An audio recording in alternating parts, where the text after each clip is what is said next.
Nick is a brilliant, brilliant young man.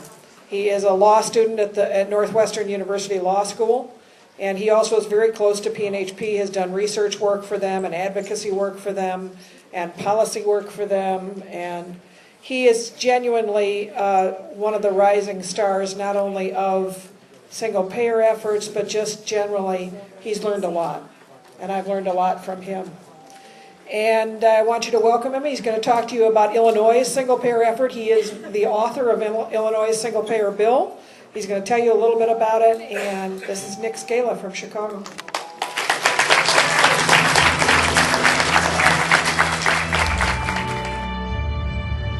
Good afternoon. My name is Nick Skala. I'm a senior policy analyst at the consumer advocacy group Healthcare for All Illinois, and former senior research associate at Physicians for a National Health Program, which represents more than 1,000 Illinois physicians.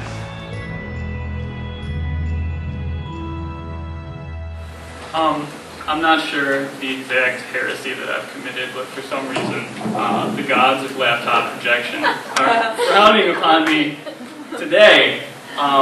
So I normally have a health policy slideshow that I do at these hearings.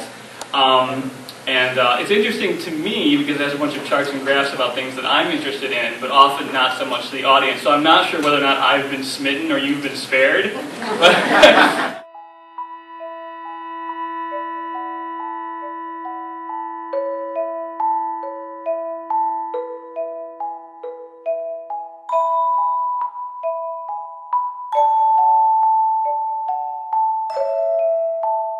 My name is Nick Skala. They're known throughout the health policy community as Quinn Young's lackey. I also read.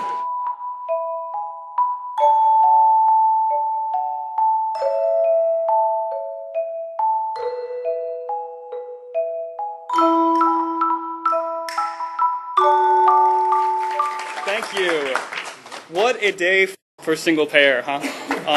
To see all these people out here today, to see the nurses that we have in the room, to see the doctors that we have out, to see the patients, to see all the people committed to their patients, to society, to each other, is something that always has when I worked at PNHP and continues to touch my heart. So thank you, all of you. I can say without equivocation that the single-payer movement in Illinois would not be where it was today were it not for the leadership and the support and the courage of the California Nurses Association and the National Nurses Organizing Committee.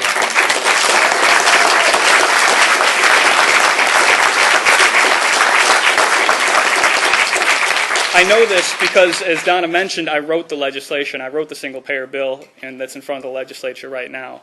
And I approached what let's call the more established sectors of organized labor, and I heard the same thing everywhere that I went, which was, we're with you, Nick. Really, really, we're with you.